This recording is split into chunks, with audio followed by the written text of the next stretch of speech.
Hello Facebook ads people, I'm Konstantinos and this is the Facebook ads breaking news podcast. Hello guys, another podcast with me, your best friend Konstantinos, and today we don't have a main topic. Basically I would like to say first of all that maybe I have made one mistake. It's about the Advantage Plus campaigns, guys. I told you that we can use more than 8 now in ad accounts. I have found ad accounts that they cannot use more than 8 and big spend ad accounts that they cannot. Again, I got excited, I guess. And in several videos that I did for 2024, I also said that. So now I'm trying to fix it a little bit with editing or posted comments.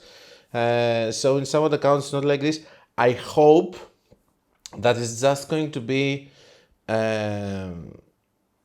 a change that Meta is going to roll out eventually to all the ad accounts, and we will all have unlimited Advanced Plus campaigns because this is going to help us scale a lot. Now, about the results, guys, I'm scaling a lot of ad accounts and the results are very good, but in the last week, in the previous 3-4 days, I'm getting some messages like this one from my friend over here. Hey bro, have you noticed a drop in conversion recently? The past 2 weeks have been dismal for me. No, but guys, there is one thing that I need to clarify here. I have very good and strong ad accounts right now. It's not my portfolio, but let's say the clients that I have right now in the ad accounts are very strong.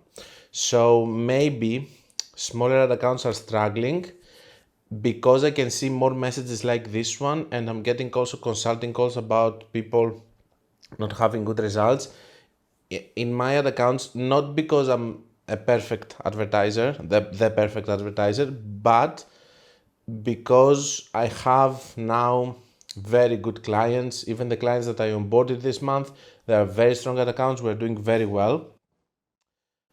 One last thing that I want to notice here before we go to your questions is that I took one client, he's from Kuwait. I asked his permission yesterday and I'm going to create a video about this. Guys, this was a typical example of an ad account that has a lot of potential, but this person was, first of all, not patient at all. And secondly, he was just scattering the budget across a lot of ad sets and campaigns. So instead of doing one campaign CBO with 100 to 120, he was doing ABO campaigns with 20, 20, 20, 20 ad sets and all of that.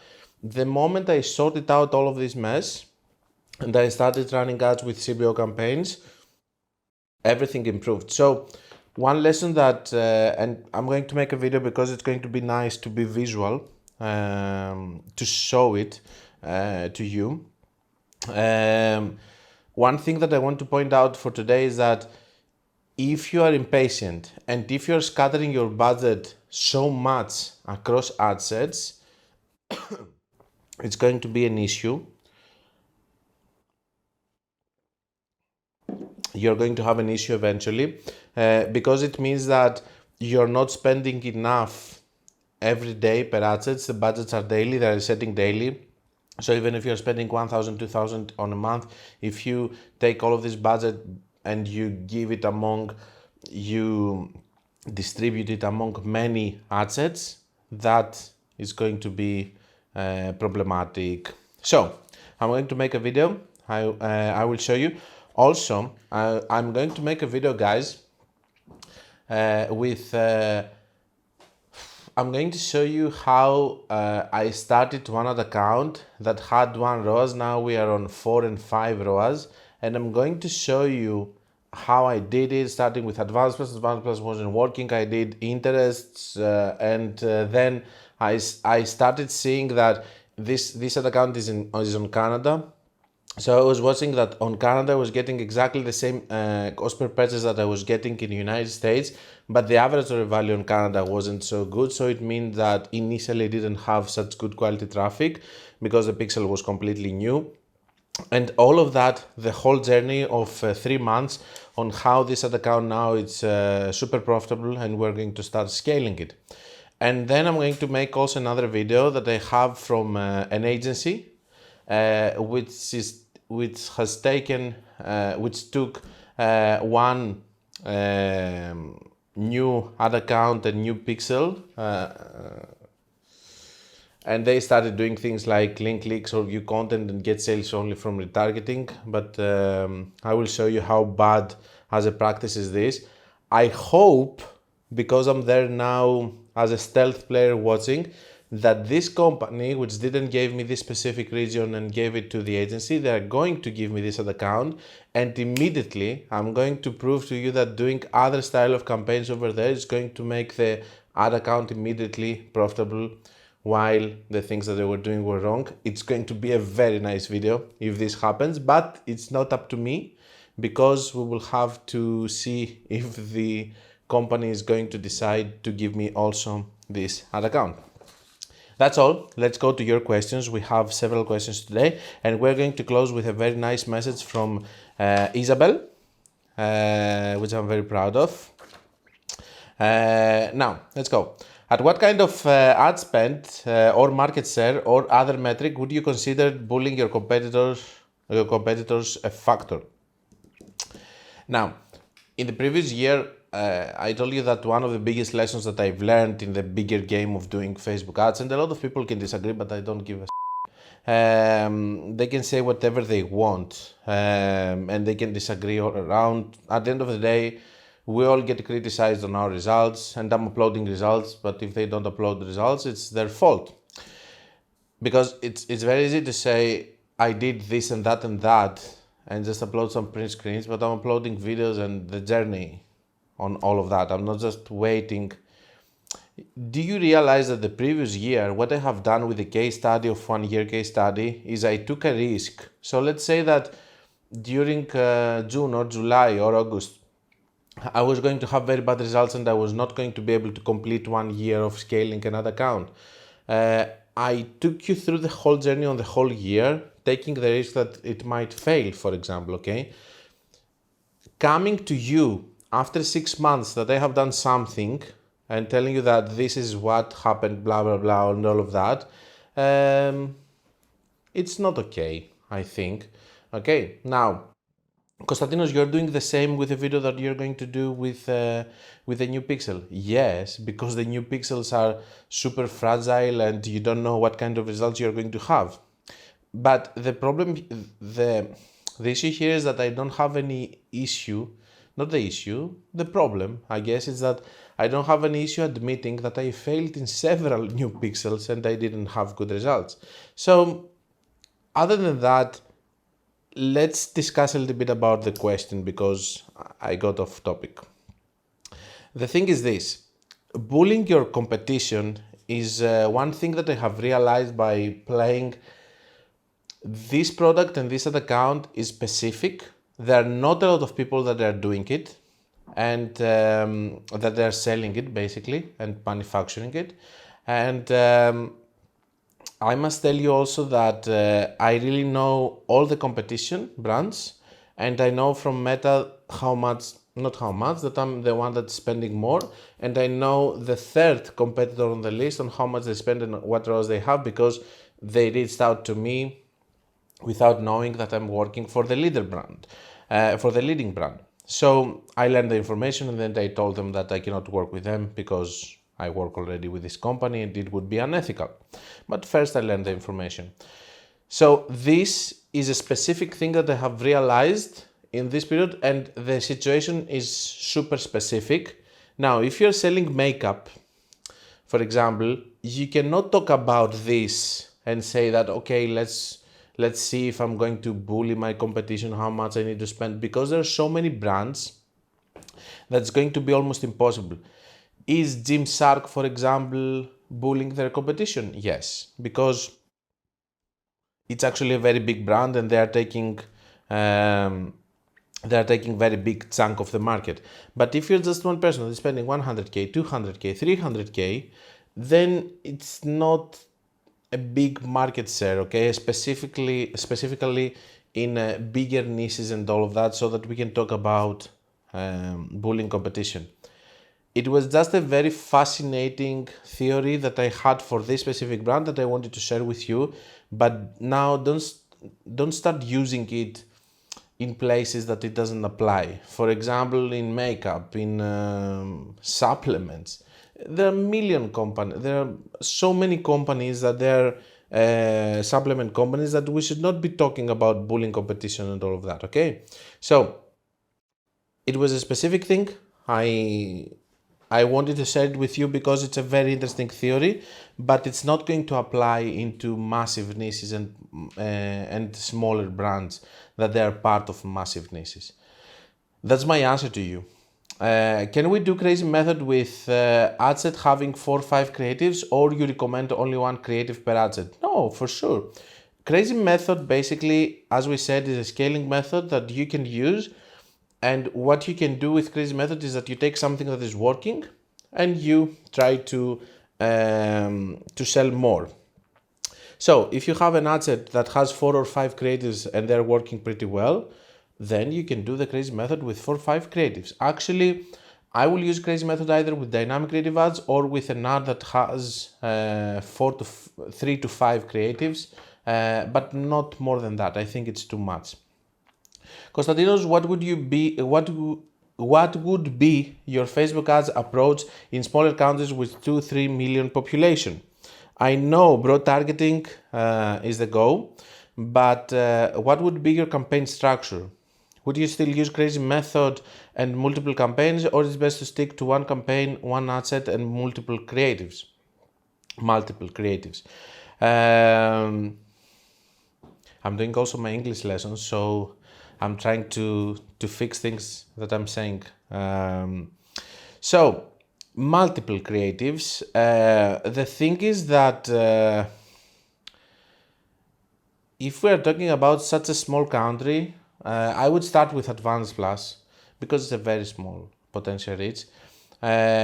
Most probably Advanced Plus has to work. If your product and the offer and everything is good, it has to work. If it doesn't work, I guess go to interest and try to move your way up to broad, but I would be super suspicious if it wasn't going to work with Advanced Plus here. But still, you can test Advanced Plus, you can test interest and see which one is getting. If you're getting the same CPM, for example, that means that you have a problem if you're not selling. If not, focus to interest and then go to broad targeting, but eventually you will go to broad targeting, and in that case you will go much faster to the broad targeting. Now, when it comes to structure, for sure I would focus on, because there is nothing to do here, not even lookalikes or something else, so that you can focus in different strategies. I would use Advantage Plus, and I would try to sell with different creatives, even the same product, but also will try to sell multiple products because there's no other way over here to scale other than that. Next one, great video, thank you very much. How would you recommend testing if interest or broad performs better?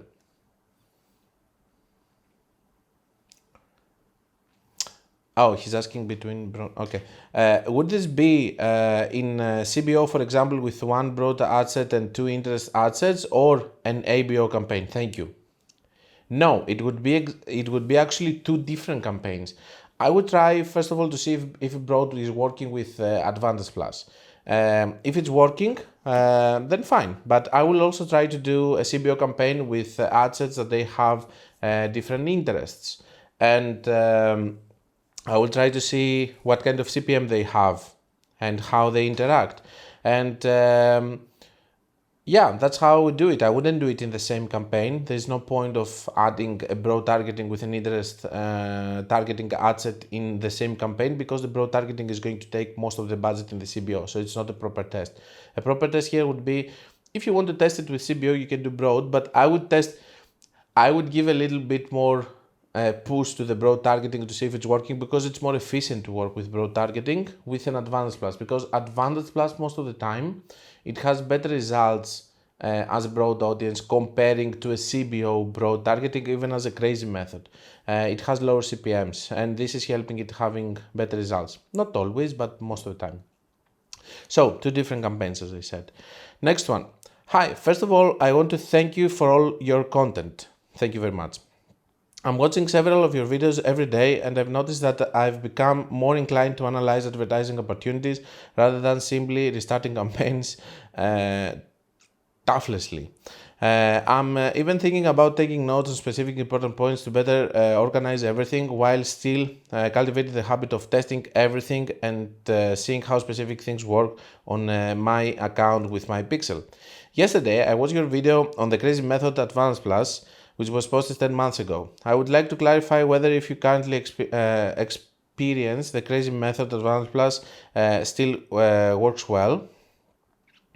Whether in your current experience, yes, still works well. Have you managed to solve the mystery of whether Advanced Plus optimizes campaigns differently, creating its own hot pocket in each creative? First of all, the hot pockets are being formed on the ad level, okay? We know that. My point of view was what I couldn't understand on that video, and I was trying to explain was why in a CBO campaign it's better to optimize on the ad set level, because you can go and you can optimize also on the ad level, but the ads are not behaving in the same way that they behave in an Advanced Plus campaign. You don't see these dominant ads and all of that. So why it was optimizing like this as an Advanced Plus if something is different? I don't know, I guess it's a different structure of campaign. This is why they have different optimization, because the optimization of CBO campaign is a little bit different from the optimization of Advanced Plus campaign on the ad level. We have much more strong dominant ads. We don't see the distribution of the budget among the ads in the way that we see in other campaigns and so on. I guess it's a different structure. I don't know how else to explain it. I'm just telling you how I perceive it as a person that is actually optimizing. What else? If Advanced Plus Crazy Method is working, it's not my favorite. Look, guys, whatever I'm posting on the channel is just stimulation for new ideas. For example, I have a specific case that Advantage Plus Crazy Method worked very well in another account, while other things were not working. The reason that I'm posting all of this is so that you can test them and you can see what is going to work for you. And I'm actually happy that a lot of people, they are testing a lot of things. The point is that maybe some of these things are not going to work. I'm fine with it, okay? I'm not saying that everything that I teach or show they're going to work, okay? But it's not my favorite. I'm not going to I'm going to do it if I run out of ideas, for example, and I want to try something else. Or maybe with a catalog, for example, if it's the only thing that I can use and I don't have creatives because the owner is not giving me creatives, things like that. But yes, it's working. In several other accounts, it's working. I think there is a message later that there is a person that talks that how well this worked for him. But I don't remember it now. Was it?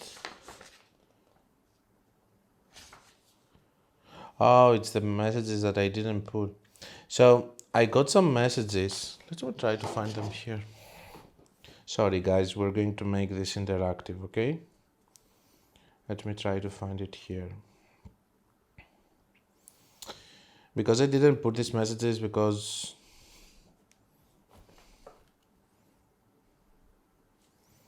I didn't want to look like I'm flexing or anything. I have a lot of positive messages, guys, from you, and sometimes I don't include them so that it's not going to look like I'm trying to convince people of how good are these things.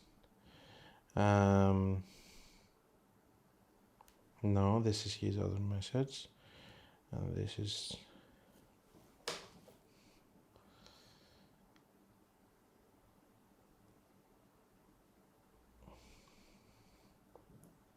So let's see what he says. So there's another person, not this person. He says, "Hi Konstantinos, solid content as usual. As mentioned previously, February's cost dips has been great for us and a great time to get a bit assertive with our acquisition before cutting back if needed later on as we approach US elections and such. Advanced plus crazy method is something jump started last week with our best performing ad for specific subset of our products and showing great results for winning creative. So you see, there might be someone else who is talking about advanced plus crazy method which didn't have good results,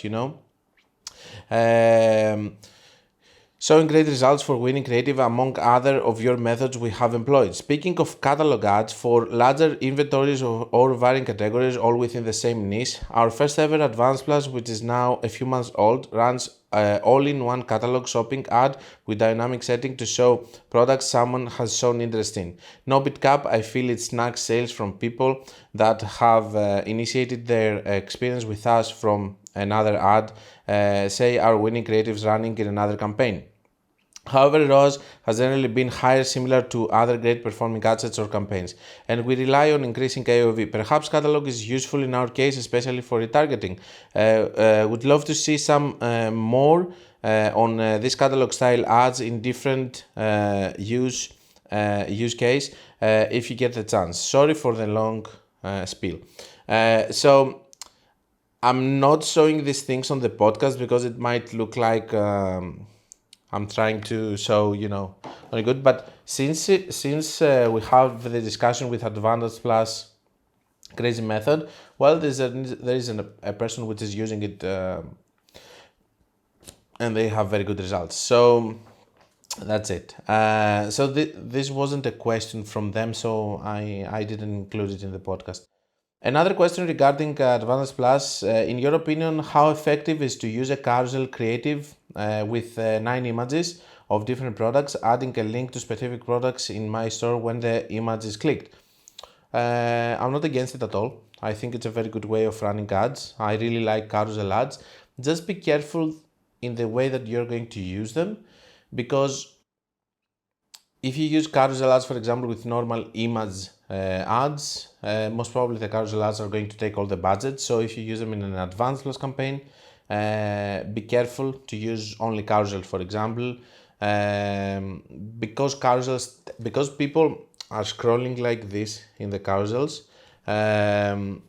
This is an interaction, so Facebook perceives this as engagement, so it's going to favor those ads more than a single image. Okay, so use them, but use them with similar ads that are not going to take all of the budget from other creatives that are not going to be tested properly. Hi Konstantinos, I have watched most of your videos on Facebook ads and noticed that most of your strategies uses direct conversion for top of funnel and retargeting. Yeah, of course. However, I tested this approach and felt that the ROAS was quite low due to high CPA for using only conversion campaign. Do you see how this person, for example, says that I have used conversion ads while you talk about conversion ads, they didn't work well? That's totally fine. Let's see though. I have an answer, but I will say it at the end.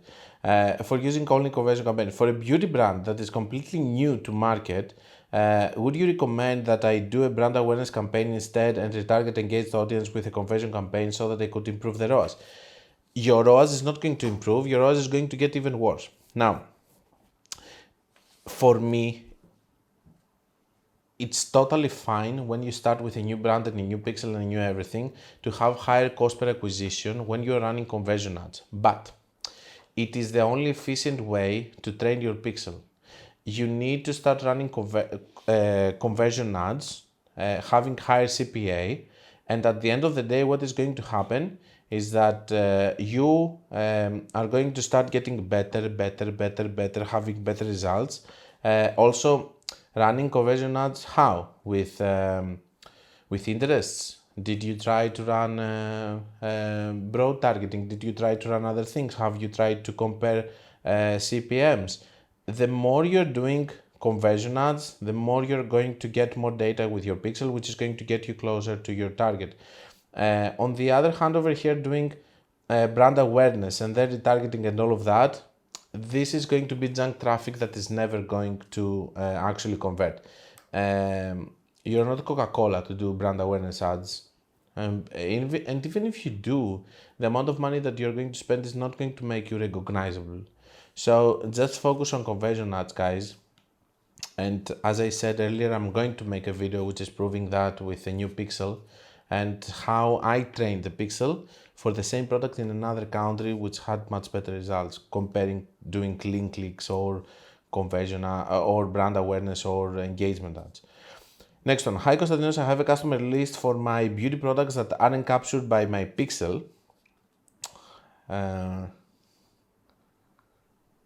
Okay, but mostly from my distributing partners customer list of my products.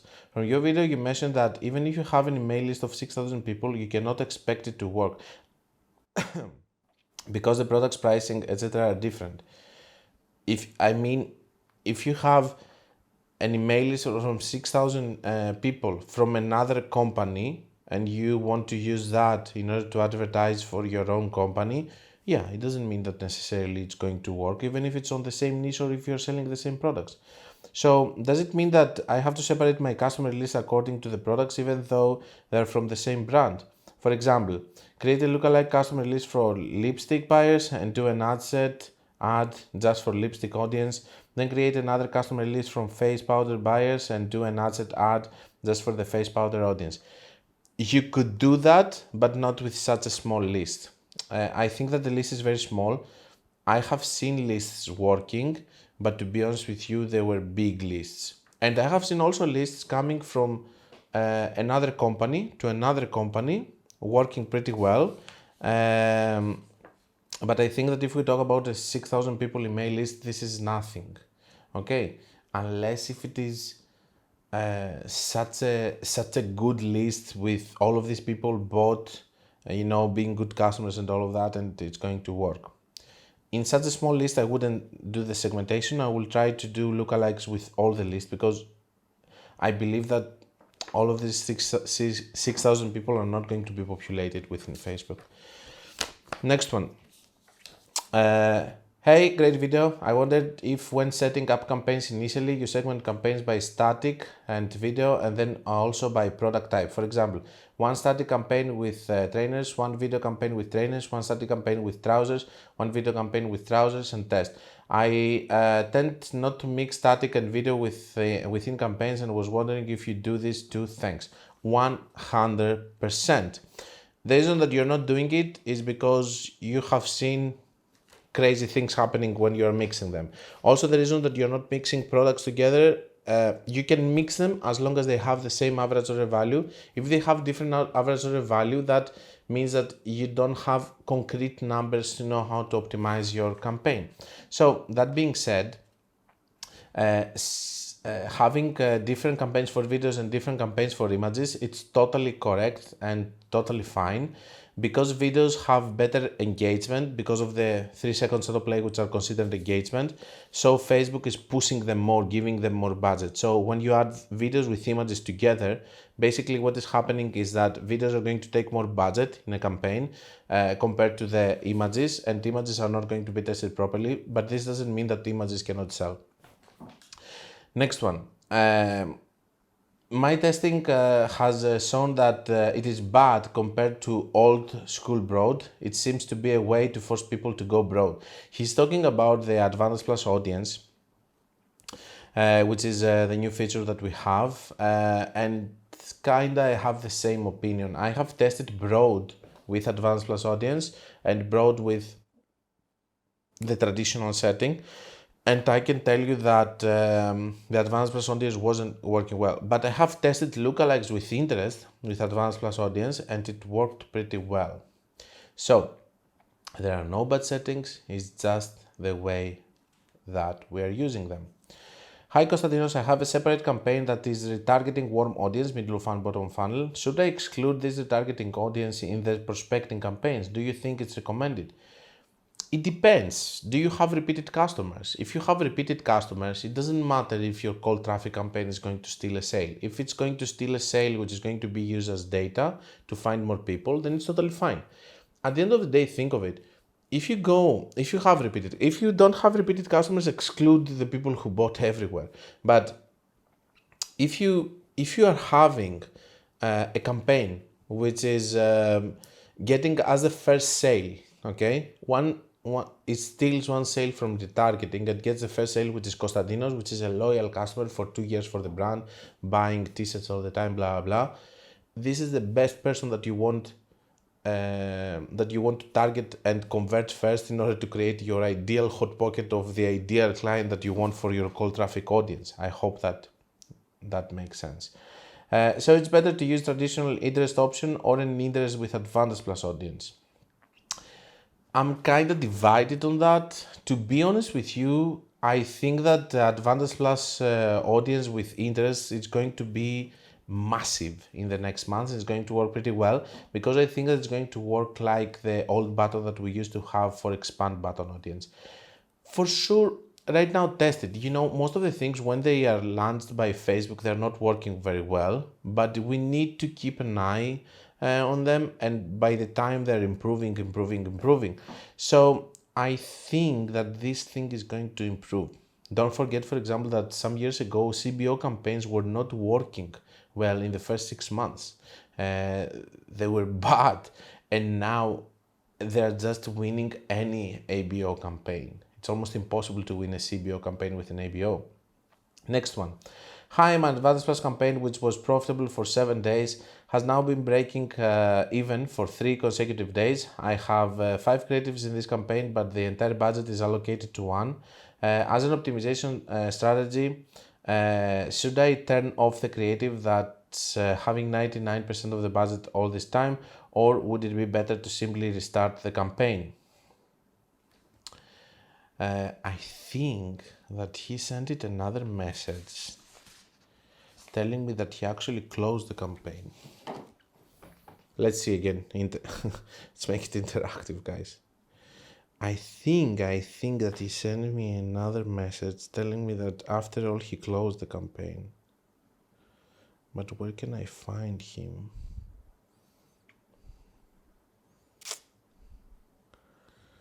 Let me see. Okay, there it is.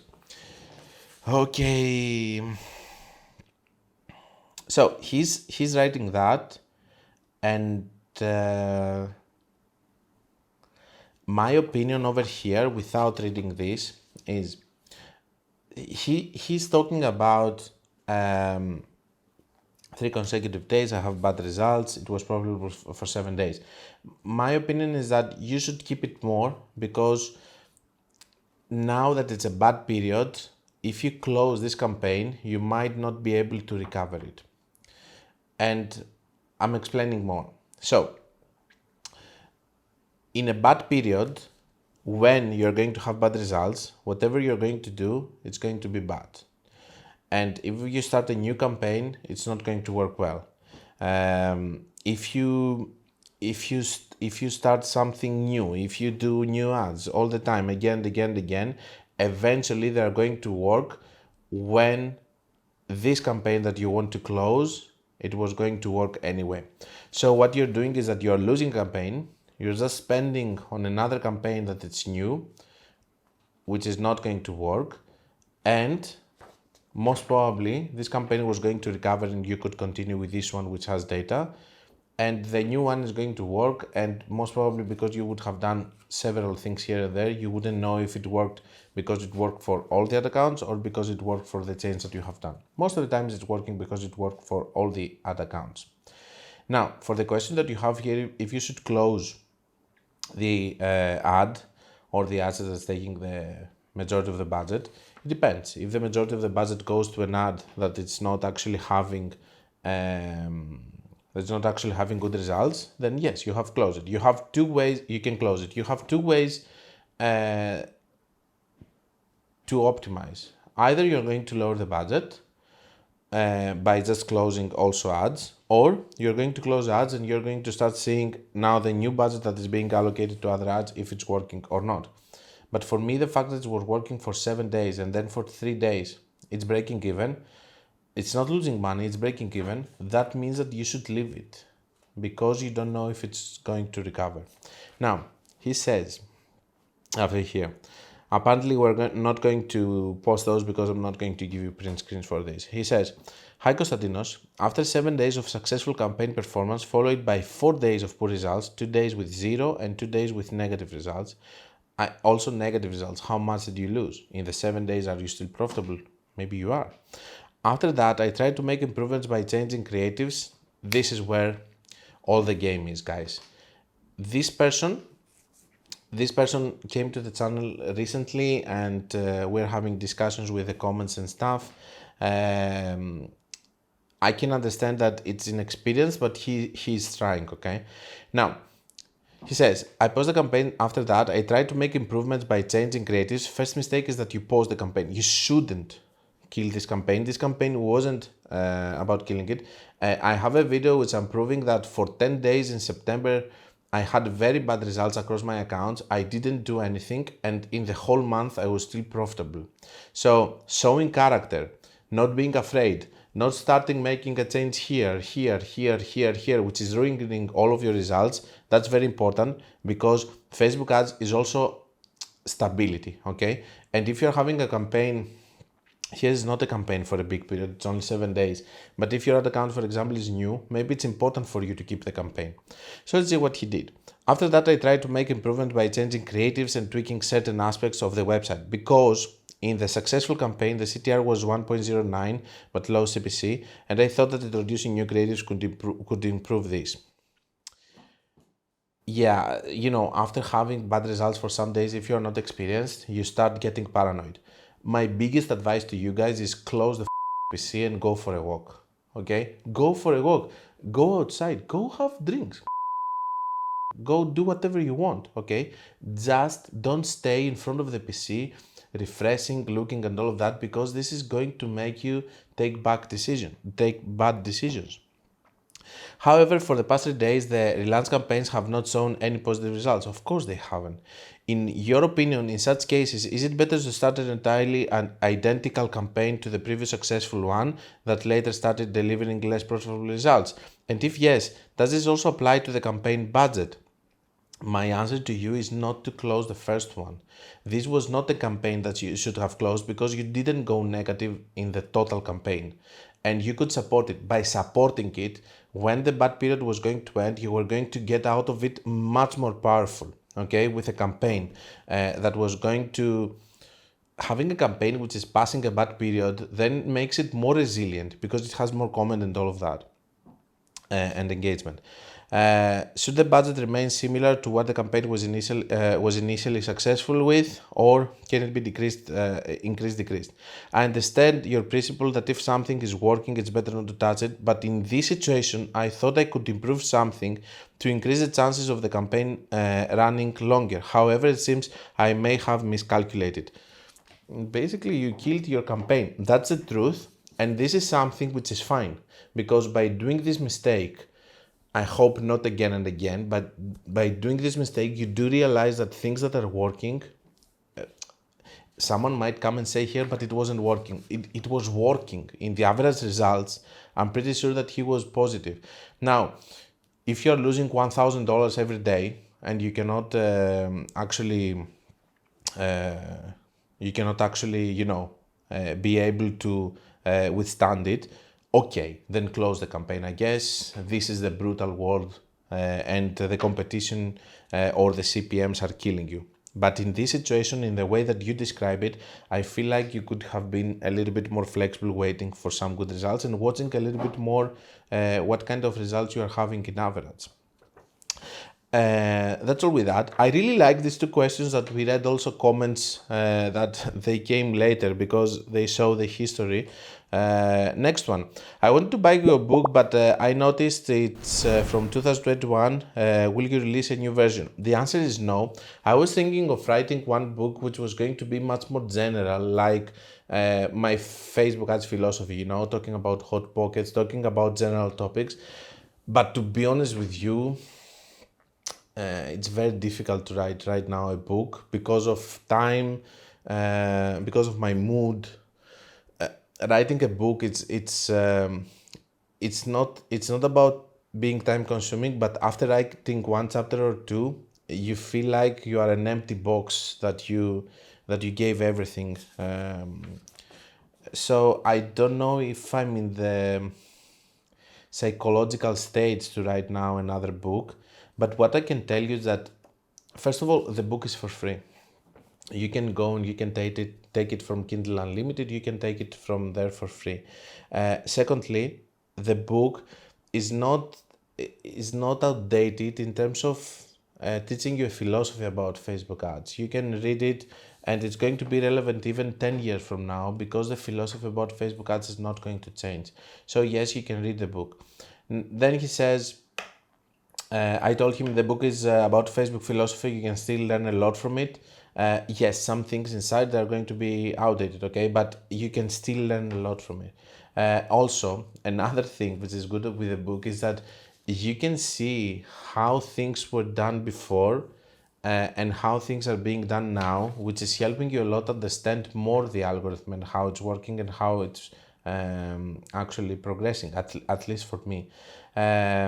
I told him not to buy, there's a free version, and he says, I will buy it, I want to support you somehow, I learn a lot from you. To be honest with you, man, you should not feel like you are obliged to buy something just to give me money. It's better to spend this money on Facebook to learn, okay? You have a free version with Facebook. Now, if you are a guy that likes to read books like me with a physical product, okay, I cannot make it for free. But I have the Kindle version so that everyone can read it for free. But on the other hand, I think that if you want to spend money, you should spend them, sadly, on Facebook, doing mistakes and learning there. So it would be more efficient if you spend them there instead of spending them to me. So when you first make the campaign, and just to be more clear, if you have $500 and you are thinking of buying my course or spending them on Facebook, I would strongly support you to spend them on Facebook and not into my course. As I said, you can learn a lot of things from my videos. The course is for an extra step and going much deeper. It's not for basic stuff.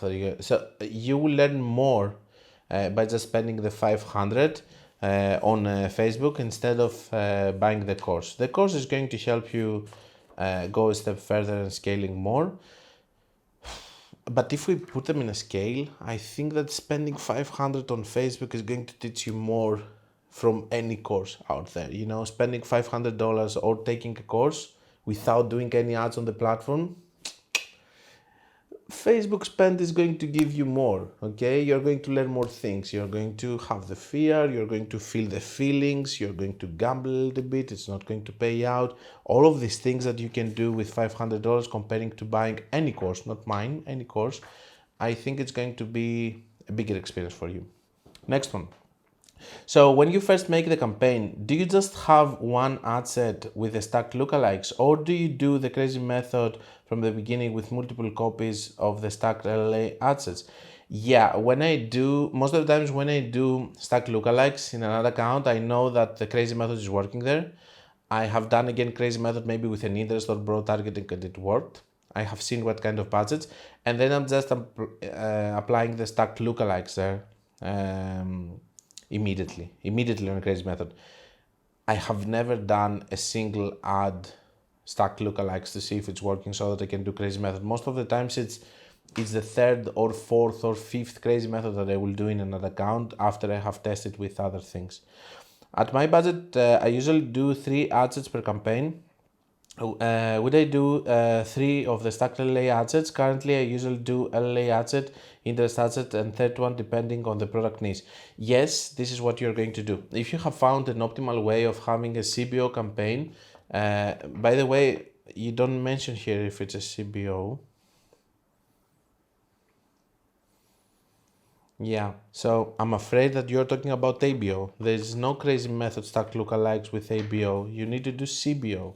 So if you have found, because I know this specific structure over here is for normal one campaign structure, ad accounts and so on. So if you want to use it, you have to use it with a CBO campaign and use whatever is working for you. If you have done CBOs with 205 ads and it's working and you're optimizing well, do that. Whatever you have seen that's working for you in a CBO. Next one. Hi Konstantinos, great content, keep it up, thank you. So I'm running a dropshipping store and have started testing and somebody recommended using cost caps in my campaigns. What is your opinion on cost caps? Cost caps are very good, they're extremely volatile. So volatile in terms of the results, so you might get 5 rows, you might get 1 row, for example, and stuff. You cannot control it. And you cannot control also the budget, so you have to put 1000 and maybe it's going to spend 100, maybe it's going to spend 800 with bad results. You need to monitor them closely. They're extremely volatile. It's not a style of campaign that you can actually rely on. It's a little bit problematic. And the other thing is that it's not a campaign that you can have it on the side as an extra budget and extra spend and all of that and play with it. I'm going to make a dedicated video about it. Soon I'm going to show you in another account how you use it, what kind of spend it has and all of that. But it's not a campaign that, it's a campaign that it can help you scale, but not in a calculated way. It's like an extreme volatile campaign on the side that you have to watch and be careful too. Basically, if you want to spend 3K, you cannot 3K per day, you cannot rely in cost caps because you don't know how much they're going to spend. But if you spend 3K on your own and you just have some cost cap campaigns on the side spending the extra amount, that's totally fine. You can play with that. And maybe one day you can spend, instead of 3K, 5K because of the cost caps. These things are happening, but you cannot rely on how much you're going to spend on the month calculating from cost cap campaigns. Hey, I have a quick question. If I'm running lead gen, landing page funnel, does running a traffic campaign optimize for click-through help with my lead gen campaign that's optimized for conversion sign up?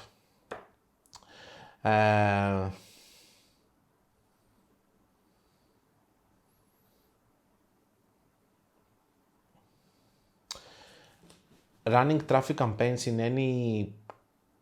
any account that is not a blog or something else that just needs traffic doesn't make any sense. It's going to be more expensive and nobody's going to convert from this traffic campaign. It's going to be cheaper. You're going to be happy that you see a lot of visitors on your site, but they're not going to convert. There are rare cases that traffic campaigns are converting, and most of the time it's on smaller countries where Facebook is not able to just find junk traffic, and it's also giving you inside the junk traffic also normal conversion accounts, people that they're going to convert, I mean. On the other hand here, whatever we say about e-commerce, it also applies to lead gen. And in this case, you're having a conversion event, which is for signups. So I wouldn't do traffic campaigns. I would just try to do immediately conversion campaigns with signups. Now, let's go to the last comment. It's coming from Isabel.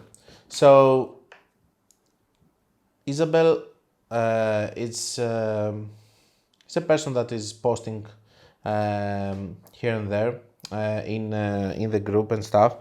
And I was very happy because I was reading this. The reason that I'm putting this is not just to, take credibility from Isabel that the things that we say here work, but because I want you to understand that the most important thing for all of you that you're watching the videos is that, okay, I'm watching this and that, and I'm not telling you to follow me blindly. Just see what is working for your ad account, for your business or the different businesses that you manage, and make your own strategy. And this is exactly what Isabel did. So look at it. I'm so excited with the improvement of my campaign's revenue, and I just wanted to share what made it for the better for me. So it may seem super obvious for most people for scaling. I used to try new audiences and new creatives. When I discovered the crazy method not too long ago, I tested it. It worked so well, and I duplicated multiple times an exact same campaign. The thing is it worked at first because the ROAS was great, but then I realized that if with 200 a day my ROAS was 1.85, just duplicating as it is, to 300, 400 with the crazy method and have a total of 500 with these 3 campaigns running it would magically keep, it wouldn't magically keep my ROAS the same or even make it better. I could duplicate as if only if the ROAS is very good and there is room to scale. And as Konstantinos told me. Oh, thank you. So I tried with different similar audiences, but it still didn't work. I then read a comment of Konstantinos suggesting to mainly scale by duplicating, but with new creatives. Now I only keep working. I keep a working interest that is broad, for example, photographer, and I simply create new creatives and launch new campaigns with these new creatives using only this interest or completely broad if that works for you. With that for now, I'm able to maintain my ROAS by scaling slowly. I have 3 crazy method campaigns and then all have 3-4 creatives in it and they're all different. I realized that if I wanted to scale by trying photography instead of photographers, it treats the same people because they belong to both interest groups. So they are not interested in the creative anymore at fatigue, but by scaling with creatives only. Of course, using the crazy method. That's where all the difference is made. Konstantinos, does it make sense? Also, maybe it's super obvious, and that I'm just sleep deprived with my child-in-law. But the happy news is that my ads are finally stable for now. Now, why this message is so important? Because this message, Isabel, this message summarizes everything. So, what did Isabel do? She was watching a comment from Konstantinos. She was applying it. Then she was seeing what was working for her, and eventually she made her own strategy. Okay, she took a little bit of this, a little bit of that, a little bit of this. Then she has seen that by just scaling, because that's why I'm saying don't abuse the crazy method, don't try to do another campaign, okay? She realized that on her own because she was getting bad results after a point. So then she saw another comment of mine, another comment of mine, another video of mine, and all of that. And then by just compiling all of that and by just doing ads and working with her ad account, she found one method which is concrete and is working, and she can follow it like a blueprint. Now, if we didn't teach Facebook ads in that way, because I'm not saying that all of you should use crazy method, I'm saying that you should try it. You should see if it's working for you. If it's not working, it's totally fine. We show another 50 things on the channel to test. If it's working, then try to do another thing, finding your own blueprint. Because when you are lazy and you're trying to just find other people to show you blueprints, this is why I don't understand why it's looking really ideal for some people to just follow a blueprint for someone else without thinking that maybe this is not going to work for their business, which is different. I just don't get this mentality of, okay, I'm just going to follow this guy because he has a pattern and a blueprint. No, you shouldn't follow if this guy has just one blueprint that he says that applies everywhere. Because this is not the point. The point is for him to have another 50 or 60 or 70 different strategies so that you can start testing all of them and making a Frankenstein strategy of yours. Okay? And these guys here summarizes all of it, because Isabel has been here for months and I have seen her different comments and how she was progressing. And I can tell you that I'm very happy with this outcome, because even if she comes and tells me in this message that crazy method didn't work for me, it's totally fine. It can be another thing. But at the end of the day, we deeply analyze things here in a technical level so that everyone can be able to create their own strategy eventually. That's my goal with the channel. All of you to create that you want to do Facebook ads, of course, to create your own strategy eventually and be able to follow it without being afraid of changes and all of that. Because Isabel now is using a strategy, maybe in 6 months this strategy is not going to work, but she's going to be able, through the knowledge that she has and all of these things that she understood during the process, to find another method and another method and another method. For me, and this is very obvious, because going from one ad account to the other, from another client to another client, I'm not doing the same things. I'm just testing different things, and whatever is working, I'll just try to use it again and again, and I just try to see if all of them are working. Perfect, I'm going to scale even more, but I'm not doing that. So how can I expect from others just to follow a blueprint for all of that? It doesn't make any sense. Okay, so that's all I had for you. I'm very happy actually for your comments and stuff. I get many more comments than this. I'm just not posting them because there's no point of saying, hey, Konstantinos, thank you very much. You helped me a lot and all of that. But this message really worth it because you could see the whole journey inside. Okay. Now, guys, most probably this is going to be the last Freelancer Diaries because I don't have many more. I stopped being so active on Upwork because it doesn't have good quality anymore, and the bidding system is something that I don't like, and I don't have the time to bother with it. I'm just going to stick with the leads that I'm getting from YouTube. Upwork is strange right now. I don't know. It doesn't give good leads, and it's full of agencies that they're looking for people to work with, and I don't work with agencies. So anyway, last one. Help us find winning dropshipping products. Of course, it's from a dropshipper. All the hustlers, 20 years old kiddos that they want to make money and drive Lambos in Dubai. Hi Upworkers, we're in need of someone to help us find our next winning product. While this position is not full-time at this time, if you find us true winning products, then this will become a full-time position.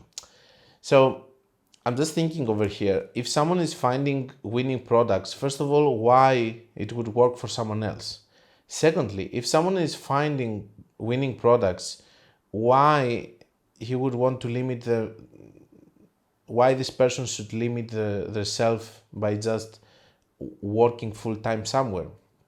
Maybe I'm the one who's thinking wrong here. We need someone who has experience finding proven winning products that we can dropship. As we said before, if you can help us finding winning products, then this will become a full-time position. I really like how they're using the full-time position to convince people to work with them. Like these people are desperate, we are open to most products. Their only requirements are that the products have wow factor or scalability, and that the best product be brandable if possible. We look forward speaking with you. Why I'm putting this? So it's really funny how some people, I feel like this post is like Christopher Columbus is speaking with Native Americans, for example, It's saying an eclipse is going to happen and I want you to bring me all of your silver and gold. And the fact that it's talking like this, obviously it's being addressed to people from India or Pakistan or whatever. And you do understand why I'm going to stop posting on Upwork, because it's such low quality right now and it doesn't have good companies anymore. So trying to convince people that they have, people like me who have actual skills, and I have companies that I'm working with and all of that. If someone talks to me about full time, I'm ready to jump off the balcony, for example. If someone puts a head into my head and tells, you're going to work full time for me, I'm going to pull the trigger on my own. Okay, so telling to people that you can work for full time if you do this and that, you are actually going to attract the worst employees on the whole market. People who want to work for full time for one person is because they are not sure of their skills. So now, okay, I have seen people working full time being extremely good employees and all of that. I'm not saying that, but I'm talking about this situation over here, that we have people that are actually doing something like finding products and all of that, that they can work with a lot of people. Okay, so if someone wants to do this full time for someone else, either he has to get paid a lot, or it has to be a person that basically is not secure about their skill set and they just want to settle down with a business. Now there are other businesses that they need more time, like secretaries, accountants, a lot of other things, VAs, call center, and all of that. This is good for them to be full-time because that means that they know that they're going to work for one thing. But we're talking here about people doing Facebook ads, Google ads. The people that are going to work and have these positions for people or sourcing products, the people who are going to work for only one person, means that they are the worst employees on this specific niche because they are afraid of not having a job in the next month because of the quality of the job that they give. Anyway, that's all I had for you for today. I hope you like the podcast. I love the messages of love and hearing about your successes. We read today 2 messages like that, and it's still a good month. I don't think it's a bad month. Guys, be a little bit more patient with your campaigns. They're going to recover, okay? Don't be afraid so easily. And I will see you guys on the next podcast.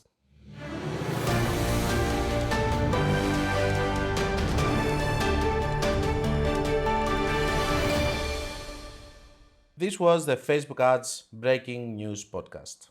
Like it or not, it is what it is.